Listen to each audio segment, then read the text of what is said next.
நான் என்னென்னலாம் சட்டசபையில் நேற்று பேசணும்னோ அதெல்லாம் நம்ம ஆளுங்க கட் பண்ணி அழகா ரீல்ல போட்டோம், வாட்ஸ்அப்பில் போட்டோம், ஃபேஸ்புக்கில் போட்டோம், இன்ஸ்டாகிராமில் போட்டோம்.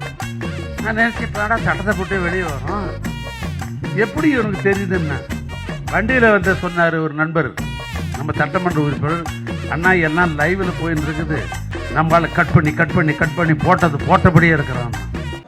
வழக்கமாக எதிர்கட்சி தான் லைவ் வேணும்னு ஆளுங்கட்சி கொடுக்க மாட்டேன்னுவாங்க. எங்கள் ஆளுங்கட்சி கொடுக்குது, எதிர்கட்சி நாங்கள் முடிஞ்சா எனக்கு தெரிஞ்சு கோர்ட்டு கூட திமுக போவோம், ஹைகோர்ட்டு சுப்ரீம் கோர்ட் வரைக்கும் திமுக போவோம். லைவை கட் பண்ணுறதுக்கு லைவை கட் பண்ணனா உன் வீட்டில் இருக்க லைவை கட் பண்ணி விட்ரு, உன்னையும் பார்க்க வேணான்னு சொன்னான்.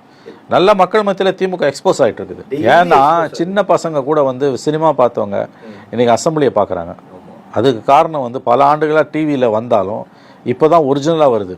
ஏன்னா முந்திலாம் வெட்டி ஒட்டி போடுவாங்க. ஜெயலலிதா பேரில் ஜெயலலிதா பேசுகிறது தான் இருக்கும், திமுக பேசுறது இருக்காது. ஆமாம், எடப்பாடி பேரில் அப்படி தான், ஸ்டாலின் பேரில் இன்னும் மோசம். இன்றைக்கி அது மாறி இருக்குது இல்லை. இந்த மாற்றத்துக்கு காரணம் விஜய்.